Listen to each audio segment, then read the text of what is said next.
ரிஷப ராசி அன்பு சொந்தங்களுக்கு வணக்கங்க. எல்லாரும் எப்படி இருக்கீங்க? ரிஷபம் அப்படின்னா அவனுடைய குணம் என்ன தெரியுமா? தனித்துவமான சிந்தனைகளுக்கு சொந்தக்காரங்க. யாருக்கும் பயப்பட மாட்டாங்க. எதையுமே எதிர்த்து நிற்கக்கூடிய துணிச்சல் படைத்தவங்க.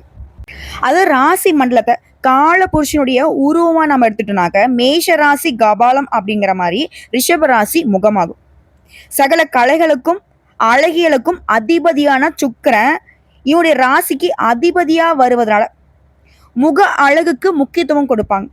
நல்ல வசீகர தோற்றத்தை கொண்டவங்க. புத்தக வாசிப்புனா இவங்களுக்கு ரொம்ப பிடிக்கும். அதே போல இவங்க எதிர்த்து போராடுவதில் கடினமானவங்க. இவங்களை யாராவது எதிர்க்காங்க அப்படின்னா அவங்க தான் தோத்து போவாங்க. இவங்க எதிரிக்கு எப்பவுமே சவாலாக இருக்கக்கூடியவங்க. ஆனா இயல்பிலே பார்த்தோம்னா ரொம்ப சாதுவா தெரிவாங்க. அட எல்லாத்துக்கும் மேல ரிஷபம் அப்படிங்கிறவங்க உதாரண புருஷர்களாக திகழக்கூடியவங்க. என்னுடைய செயல்பாடுகள் மற்றவங்களுக்கு ஒரு சிறந்த வழிகாட்டுதலா இருக்கும். பொது காரியங்கள்ல இவங்க ஈடுபாடு அதிகமா வச்சிருப்பாங்க. அதே போல எந்த ஒரு பொது விஷயத்திலுமே 4 பேர் மாதிரி நானும் வந்தோம் போனெல்லாம் இருக்க மாட்டாங்க. எல்லா வேலையுமே முன்ன நின்று செய்யக்கூடியவங்க. இப்படி பொது விஷயங்களுக்கு இவ்வளோ முக்கியத்துவம் கொடுக்குறானா, வீட்டு விஷயத்துக்கு சொந்த பந்தங்களுடைய நல்லது கெட்டதுக்கெல்லாம் எப்படி இருப்பாங்க? எல்லாருக்கும் ஓடி ஓடி போய் செய்வாங்க. எல்லாருடைய அசிங்கத்துக்கும் அவமானத்துக்கும் தலை குனிஞ்சு நிற்பாங்க. தகுதியே இல்லாதவங்களாம் அவங்கள போட்டு பேசுவாங்க. ஆனா இவங்க அவன் வயசுக்கும் அவனுடைய உறவுக்கும் மரியாதை கொடுத்து மண்ணை பார்த்து தலை கவுந்து நிற்பீங்க. இல்லைன்னு மறுக்க முடியுமா? எல்லாருக்கும் நல்லது கெட்டதுன்னா ரிஷபராசிக்காரங்களை தான் கூப்பிடுவாங்க. ஆனா ரிஷபம் இவ்வளோ வேலையை இழுத்து போட்டு செஞ்சாலும் நல்லது கெட்டதை பார்த்தாலும் கடைசியில பெயர் என்ன தெரியுமா? அவெல்லாம் ஒரு ஆளு, அவெல்லாம் ஒரு ஆளு, இப்படி துச்சமா தூக்கி எறிஞ்சிருவாங்க. ஆனா அதுல எப்பவுமே பொருட்படுத்தாம ரிஷபம் தன்னுடைய கடமையை கண்ணும் கருத்துமா செய்து முடிப்பீங்க. சொல்லப்போனா தன்னுடைய உணர்வுகளையுமே மறந்து மற்றவங்களுடைய உணர்வுகளுக்கு மதிப்பு கொடுக்கறதுனாலேயே ரிஷபம் இது நாள் வரைக்கும் வாழ்க்கையில ஒரு படி கூட முன்னேறல. இது இல்லைன்னு ரிஷபராசிக்காரங்க மறுக்க முடியுமா? இப்படிப்பட்ட குணாதிசயங்களை கொண்ட உயர்வான சிந்தனைகளை கொண்ட ரிஷபத்திற்கு தலைப்பு பார்த்திருப்பீங்க. தனிமரமாக நிற்கும் ரிஷபம் மே 31ஆம் தேதிக்குள்ள முடிவுக்கு வரக்கூடிய உங்களுடைய முக்கியமான 8 பிரச்சனைகள். ரிஷப ராசிக்காரங்களே, எல்லாமே மாறப்போகுது. உங்க வாழ்க்கையில நிகழக்கூடிய அதிசயம் என்ன? அதிசயமா? கேட்கவே வித்தியாசமா இருக்குமா? நல்லா பார்த்து சொல்லு. ரிஷபத்துக்கு தான் நீ பலன் சொல்றியா? ஏன்னா எங்க வாழ்க்கையில அதிசயம்ங்கிறத நாங்கள் உயிரோட வாழ்றது மட்டும்தான். இது நாள் வரைக்கும் எதுவுமே துளி அளவு கூட நான் சந்தோஷமா இருந்ததில்லை. வெளிப்பார்வைக்கு அப்படியே சிரிப்புல அப்படியே மயக்குவீங்க. வசீகர தோற்றம், ஆஹா ஓஹோன்னு தான் இருக்கீங்க. உள்ளுக்குள்ள ரணரணமா இருக்கு மனசு. மறுக்க முடியுமா? உங்களை மாதிரி நானும் சிரிச்சுக்கிட்டு தான் பலன் சொல்ல முடியும். ஏன்னா ரிஷபம் அப்படிங்கிறவங்க தன்னுடைய வழிகளை மறைத்து புன்னகையால ஒரு மாஸ்கை போட்டு சுத்தக்கூடியவங்க. உங்களுக்கு 3 கிரகங்களுடைய பலத்தின் காரணமா, திரியோக பலன் காரணமா நல்லது ஒரு மாற்றம் காத்துட்டு இருக்கு. அது என்ன ஏதுங்கிறத இப்போ தெளிவாக பார்க்கலாமா? அதுக்கு முன்னாடி ரிஷப ராசி சுக்கிர பகவானை அதிபதியாக கொண்டவங்க. உடைய அதிபதி ஒருத்தருடைய ஜாதகத்தில் நல்லா இருந்துட்டா போதும். அவங்கெல்லாம் ஏகபோக வாழ்க்கையே வாழ்வாங்க, சுகபோக வாழ்க்கையே வாழ்வாங்க, நினைச்சதெல்லாம் நடக்கும். நல்லா அப்படியே ஒரு ரிச் அண்ட் ராயலா வாழ்வாங்க. என்னடா குறைன்னு சொல்லக்கூடிய அளவுக்கு. ஆனா இவரை அதிபதியை வச்சுட்டு நம்ம என்ன பண்ணிட்டு இருக்கோம்? பிச்சை எடுத்துட்டு இருக்கோம். ரிஷபம் அப்படிதான் குமுறுவீங்க, நான் மறுக்க மாட்டேன். ஆனா உங்க ஆள் ஒருத்தர் மட்டும் நினைச்சா அது நடக்குமா? மற்ற 8 கிரகங்கள் இருக்காங்க இல்லையா, அவங்களும் உங்களுக்கு சாதகமா இருக்கணும்ல. ஸோ அந்த வகையில இப்போ 3 கிரகம் உங்களுக்கு தலை சாய்க்குது, உங்களுக்கு ஆதரவா நிக்குது. இதன் காரணமா உங்களுடைய பெரும் பிரச்சனைகள்லாம் முடிவுக்கு வரப்போகுது. சந்தோஷம் அப்படிங்கிறது அப்படி துளிர் விட போகுது. அது மரமாவே மாறப்போகுது. பயம் வேணாம். அப்படி என்னமா 3 கிரகம் எங்களுக்கு பார்த்தீங்கன்னா பலம் சேர்க்க போகுது? கொஞ்சம் தெளிவா சொல்லிட்டா போச்சு. ஆனா அதுக்கு முன்னாடி ரிஷபராசி அப்படின்னாவே உங்களுடைய அதிர்ஷ்ட தெய்வம் யாருன்னா மகாலட்சுமி தாயார். அதுக்கு அப்படியே ஈடு இணையில்லாத ஒரு எல்லா விதங்கள்லையுமே உங்களுக்கு வழிகாட்டக்கூடிய அதிர்ஷ்ட தெய்வம் சிவபெருமான். ஸோ இவரை வழிபாடு செய்யாம ரிஷபத்திற்கு பலன்களை சொல்லவும் முடியாது, முடிக்கவும் முடியாது. அந்த வகையில ஓம் நமக் சிவாய. பிறக்க வைப்பதும் அவனே, சிறக்க வைப்பதும் அவனே, துறக்க வைப்பதும் அவனே, பிறப்பு அறுப்பதும் அவனே, மறத்தல் ஆகாது மனமே, மறையோனை நினை தினமே. அதாவது இந்த சிவபெருமானை நீங்க அனுதினமும் நினைச்சிட்டீங்கன்னா போதும், மனசுக்கு அமைதி கிடைக்கும், தெளிவான சிந்தனை இருந்துட்டா போதும், செயல்பாடுகள் சிறப்பா இருக்கும். செயல்பாடுகள் சிறப்பா இருந்துட்டா போதும், நம்ம நினைத்த காரியங்கள் கை கொடுக்கும், நம்ம நினைச்ச காரியங்கள் கை கூட்டிட்டா போதும், சந்தோஷம் நிலைக்கும் இல்லையா? சோ எல்லாத்துக்கும் ஆதி முதல் அந்த வரைக்கும் ரிஷபராசிக்கு சிவனே துணை. ரிஷபம் ஒவ்வொரு திங்கட்கிழமையும் தவறாம சிவபெருமானுடைய ஆலயத்தை போயிட்டு 9 முறை வளம் வரணும். ஒவ்வொரு திங்கட்கிழமையும் தவறாம இதை பண்ணிப்பாரு. புண்ணியம் வேண்டேன், புகழெதும் வேண்டேன், பின்னிடும் மாய பெருமையும் வேண்டேன், உன்னிலே ஒடுங்கும் ஒன்றுதான் வேண்டும், எண்ணிலா அடியார் இன்னலை களைந்தே. சோ சிவனுடைய துணையாளர் ரிஷபம் என்னன்னைக்குமே மற்றவங்களுக்கு சிம்ம சொப்பனமா தான் இருப்பீங்க, கவலை வேண்டாம். இப்போ உங்க வாழ்க்கையில கவலை இருக்கா, கஷ்டம் இருக்கா, எதிரிகள் இருக்காங்களா, தொல்லைகள் இருக்கா, பண கஷ்டம் இருக்கா, பொருளாதார நிலையில வீழ்ச்சி இருக்கா, எதை தொட்டாலே நஷ்டமாகுதா? டெம்பரவரியான ஒரு கஷ்டங்க. நிரந்தரமா நிறைய சந்தோஷங்கள் உங்களை தேடி வரப்போகுது. அந்த வகையில தான் இந்த 3 கிரகங்கள் உங்களுக்கு பலன் கொடுக்க வந்திருக்காங்க, பலம் சேர்க்க வந்திருக்காங்க. அதாவது ஜோதிட சாஸ்திரப்படி நவகிரகங்கள் ஒவ்வொன்றும் ஒரு குறிப்பிட்ட கால இடைவெளியில ராசியை மாற்றும். அது ஒரு சில நேரங்களில் சக்தி வாய்ந்த யோகங்களை உருவாக்கும். அந்த யோகம் அப்படிங்கிறது எல்லா ராசியோடைய வாழ்க்கையிலுமே ஒரு மாற்றத்தை, தாக்கத்தை ஏற்படுத்தும். ஸோ இப்படி 50 ஆண்டுகளுக்கு பிறகு ஜூன் மாதத்துல சக்தி வாய்ந்த யோகம் உருவாக போகுது. இந்த யோகம் அந்த 3 கிரகங்கள் சொன்ன இல்லையா, அதுல முதல்ல இருக்கக்கூடியவர் யார் தெரியுமா? நவகிரகங்களுடைய இளவரசன்னு சொல்லக்கூடிய புதன் பகவான். இவர் நமக்கு சாதகமா இருந்தா புத்திசாலித்தனம், பேச்சு, படிப்பு, வியாபாரம் சகல விதங்களிலுமே உயர்வு ஏற்படும். அதே போல நவகிரகனுடைய தலைவன்னு சொல்லக்கூடிய ராஜான்னு சொல்லக்கூடிய சூரிய பகவான், அடுத்த தேவர்களின் குருவான குரு பகவான், இவங்க 3 பேருடைய சேர்க்கைங்கிறது புதன் பகவானுடைய இடமான மிதுன ராசியில நிகழ்வதனால சக்தி வாய்ந்த திரிகிரக யோகம் உருவாகுது. இந்த மிதுன ராசியில இந்த 3 கிரகனுடைய சேர்க்கைங்கிறது 50 வருடங்களுக்கு முன்னாடி நிகழ்ந்ததுங்க. ஸோ இப்போ அந்த 50 வருடம் கழித்து இப்போ நிகழ்ந்திருக்கு. ஸோ இந்த பழமையான யோகத்துடைய பலன் அப்படிங்கிறது பல விதங்கள்ல உங்களுக்கு அதிர்ஷ்டத்தை கொடுக்க போகுது, உங்க வாழ்க்கையை பிரகாசிக்க வைக்க போகுது. அப்படி என்னமா எனக்கு நல்லது பண்ணிட போகுது. ரிஷப ராசியை பொறுத்திருக்கும் 2வது வீட்டுல இந்த திரிகிரக யோகம் உருவாகி இருக்கு. இதனால இந்த ராசிக்காரங்களுக்கு திடீர் நிதி நன்மைகள் கிடைக்கும். தொழிலதிபர்களா இருக்கீங்க அப்படின்னாக்கா ஆண்களாக இருந்தாலும் சரிங்க, பெண்களாக இருந்தாலும் சரி, நல்லா குடிச்சு வச்சுக்கோங்க, நல்ல லாபத்தை பெற போறீங்க. எப்பேற்பட்ட சவால்களையுமே புத்திசாலித்தனமாக சமாளிக்கும் திறனை கொண்டிருக்க போறீங்க. வியாபாரிகள்லாம் நல்ல லாபத்தை பெற போறீங்க, புதிய ஒப்பந்தங்களை பெற போறீங்க, புதிய வருமான ஆதாரங்கள் உங்களுக்கு திறக்கப்படும். நிதி நிலைமை நல்ல வலுவா இருக்க போகுது. குடும்ப வாழ்க்கையில மகிழ்ச்சிக்கும் அமைதிக்கும் குறைவு இருக்காது. அதே போல உங்களுடைய நீண்ட நாள் ஆசைகள் எல்லாமே நிறைவேற போகுது. அதிர்ஷ்டகரமா பிரகாசிக்க போறீங்க. சமுதாயத்துல மதிப்பு மரியாதை அதிகமாகுது. செல்வாக்கு மிக்க நபர்களுடைய நட்பு கிடைக்குது. வெளிநாட்டு தொடர்புடைய பயணங்களை மேற்கொள்ளக்கூடிய வாய்ப்புகள் கிடைக்குது. அதே போல சுப நிகழ்ச்சிகள் அதிகமா வீட்டுல நடக்கும். அதே போல பல பேருடைய சுப நிகழ்ச்சிகளுக்கு நீங்க தலைமை தாங்குவீங்க.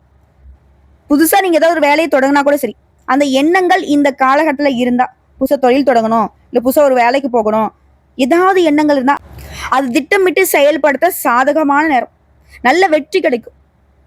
அதே போல நீண்ட காலமாக வெளியில சிக்கியிருந்த பணம் இப்போ உங்க கைக்கு சேர்றதுக்கு வாய்ப்பு இருக்கு. இது மட்டுமா, வருமானத்துல உயர்வு ஏற்பட போகுது. வாழ்க்கையில முன்னேற்றத்துக்கான புதிய வாய்ப்புகள் கிடைக்கும். வேலை பார்க்குறீங்களா, அரசாங்கத்துறையோ தனியார் துறையோ, ஆண்களோ பெண்களோ, கூலி வேலை செய்தாலும் சரி, இந்த உத்தியோக பணிகள் இருக்கிறவங்களுக்கு பதவி உயர்வு கிடைக்கும். அதே போல கூலி வேலை செய்றீங்களா, வருமானம் பெருகும். அலுவலகத்துல உங்களுக்கு கொடுக்கப்பட்ட வேலையை திறம்பட செய்து முடிப்பீங்க. இந்த காலகட்டத்துல உயர் அதிகாரி கிட்ட முழு ஆதரவு கிடைக்கும். அதே போல முதலாளிங்கிட்டயுமே முழு ஆதரவு கிடைக்கும். ஏற்கனவே செய்த முதலீடுகள், இந்த ஆன்லைன்ல எல்லாம் நிறைய முதலீடு பண்ணிட்டு பணம் சம்பாதிப்பீங்க இல்லையா, பங்கு சந்தை என்னமோ இருக்கு இல்லையா, அந்த மாதிரியான பழைய முதலீடுகள் இருந்து கூட இப்போ உங்களுக்கு லாபம் கிடைக்கும். பங்கு சந்தை, பந்தயம், லாட்டரி மூலம் நல்ல நிதி ஆதாயங்களை பெறுவதற்கான வாய்ப்பு இருக்கு. இது எல்லாத்துக்கும் மேலேங்க, நீண்ட காலமாக நீங்க ஆசைப்பட்ட காரியங்கள் நிறைவேறும். மன நிம்மதி கிடைக்கும், மகிழ்ச்சி அதிகமாகும், தொழில் மற்றும் பண வருமானத்துல பெரும் வளர்ச்சியை பார்க்க போறீங்க. சமுதாயத்துல மதிப்பு மரியாதை உயருது. புதிய முதலீடுகள்ல வெற்றிகரமான லாபத்தை பார்க்க போறீங்க. குறிப்பா நிதிநிலை உயர்வுங்கிறது தொழிலையும் சரி வணிகத்திலும் சரி அதிக லாபத்தை கொண்டு வருது. உடல் ஆரோக்கியம் சிறப்பா இருக்கும். பொறுப்பு மற்றும் தலைமைத்துவம் அதிகரிக்கும். பணப்புழக்கம் அதிகமாகுது, புதிய வேலை வாய்ப்புகள் கிடைக்கும், பதவி உயர்வு மற்றும் வளர்ச்சி பெற போறீங்க, சொத்துக்கள்ல தொழில முதலீடு செய்வீங்க. ஸோ இப்போ வரைக்கும் பார்த்தது ரிஷப ராசிகாரர்களுக்கு, இந்த தனிமரமா நிற்கக்கூடிய உங்களுக்கு இந்த 3 கிரகங்களும், அதாவது இந்த திரிகிரக யோகத்தினால எந்த மாதிரியான அதிர்ஷ்ட பலன்கள் கிடைக்க போகுதுங்கிற தெளிவா பார்த்தாச்சு. இப்போ உடைய முக்கியமான 8 பிரச்சனை முடிவுக்கு வருதுன்னு சொல்லியா, அதை லிஸ்ட் போட்ட மாதிரி பார்த்துலாம். இப்போ ரிஷபம் அப்படின்னாவே நன்றியை மறக்காதவங்க, இல்லாத ஏழை எளியவங்களுக்குமே நல்லது செய்யக்கூடிய உள்ளம் படைத்த தாராள குணம் கொண்டவங்க. உங்களை பொறுத்த வரைக்கும் இது நாள் வரைக்கும் சகல வகையிலுமே பிரச்சனைகளை மட்டுமே பார்த்திருப்பீங்க, காரிய தடைகள் மட்டுமே இருந்திருக்கும். அது எல்லாமே சரியாகுது, சகல வகைகளிலுமே உங்களுக்கு அதிர்ஷ்டம் உண்டாகுது, காரியங்கள் எல்லாமே வீரியம் பெறுது. முதல் பிரச்சனையா. அடுத்து 2வது பிரச்சனை, நிம்மதி பிறக்கும், தடைகள் விலகும்.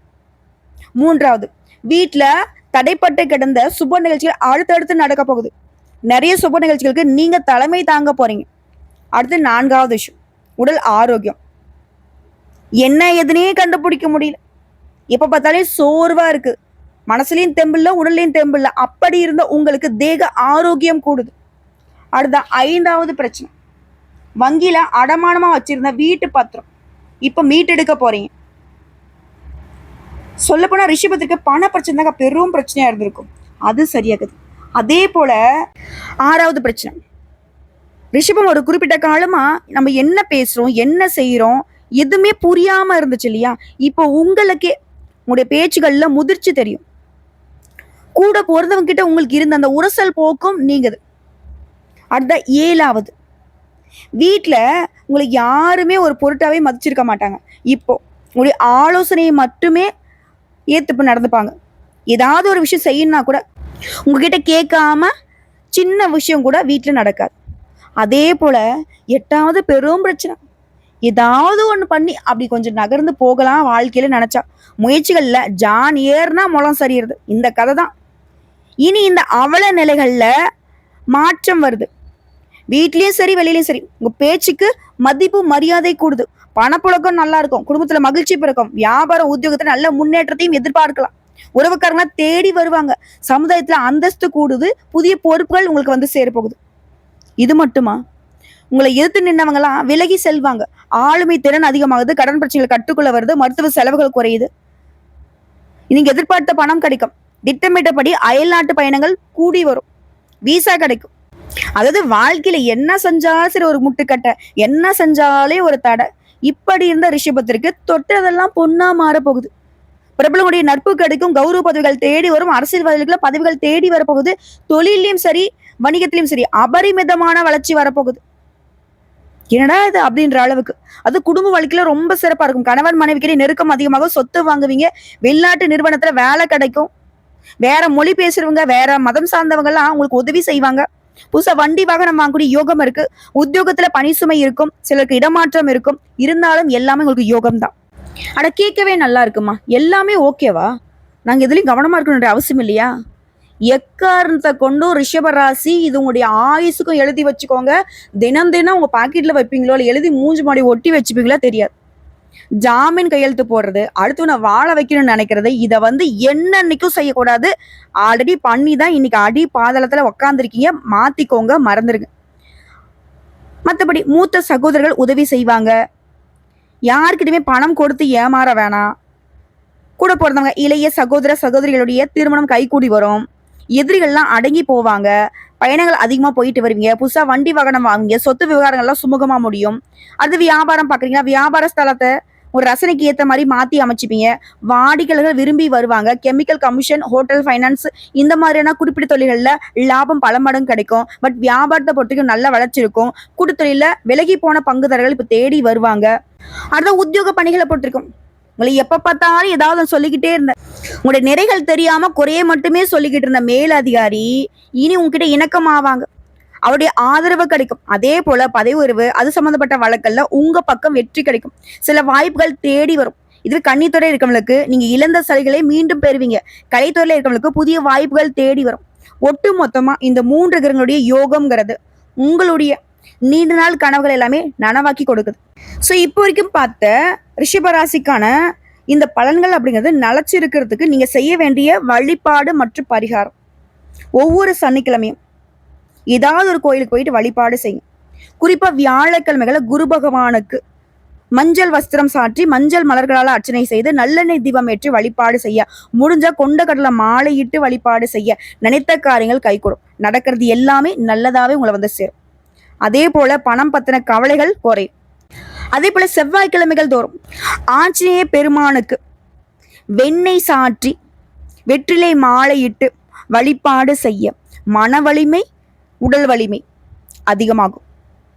எதையுமே சமாளிக்கூடிய சக்தி பிறக்கும். இது என்னடா பார்த்துக்கலாம் அப்படிங்கிற மாதிரி ஒரு தன்னம்பிக்கை தைரியம் அதிகமாகும். இதோட ஒவ்வொரு புதன்கிழமையும் அருகில் இருக்கக்கூடிய ஏதாவது ஒரு பெருமாள் ஆலயத்துக்கு போயிட்டு மகாலட்சுமி தாயார் வாசம் செய்யக்கூடிய துளசி மாலையிட்டு வழிபாடு செய்வதனால செல்வம் செழிப்பு நிலைக்கும், பேரு புகழு தேடி வரும், ஆயுள் பலம் கூடும். இப்போ வரைக்கும் பார்த்த இந்த பலன்கள்ல இருந்து ரிஷபத்துக்கு இப்போதான் உசிரே வந்திருக்கும். பெருத்த பிரச்சனை, ஏன்டா வாழ்றோன்ற அளவுக்குலாம் இருக்கு, ஓரளவுக்கு பரவாயில்லன்னு தோணுது. நிஜமா அதெல்லாம் நடக்குமா அப்படின்னு யோசிப்பீங்க. கட்டாயம் நடக்கும். ரிஷபராசிக்காரர்களுக்கு பொதுவாக தான் நம்ம சொல்லியிருக்கோம், தனிப்பட்ட பிறப்பு ஜாதகத்தை பொறுத்து சிறிதளவு மாற்றத்தை ஏற்படுத்தலாமே தவிர்த்து மேக்சிமம், அதாவது 100% நம்ம சொல்லக்கூடிய விஷயங்கள் கட்டாயம் நடக்கும். ஆனா அந்த தனிப்பட்ட அந்த 25% பிறப்பு ஜாதகத்துடைய பலன் இருக்கு இல்லையா, அதுதான் உங்களை பாடாப்படுத்தும். ஸோ முடிஞ்சா பக்கத்துல ஏதாவது உங்களுக்கு தெரிஞ்ச ஜோசிக்காரங்கிட்ட கொடுத்து கொஞ்சம் பார்த்துக்கோங்க. ஏன்னா ரிஷபம் வந்துட்டு நிறைய பொருளாதார ரீதியா வீழ்ச்சியை பார்த்துருக்கீங்க, சரிங்களா? ஆனா தெய்வ வழிபாடு உங்களுக்கு கை கொடுக்கும், கவலைப்படாதீங்க. உடைய கஷ்டங்களுக்கும் கவலைகளுக்குமே இந்த யோகம் பாதுகாப்பு தான். நல்லா இருப்பீங்க, ரொம்ப ரொம்ப நல்லா இருப்பீங்க. வாழ்த்துக்கள்.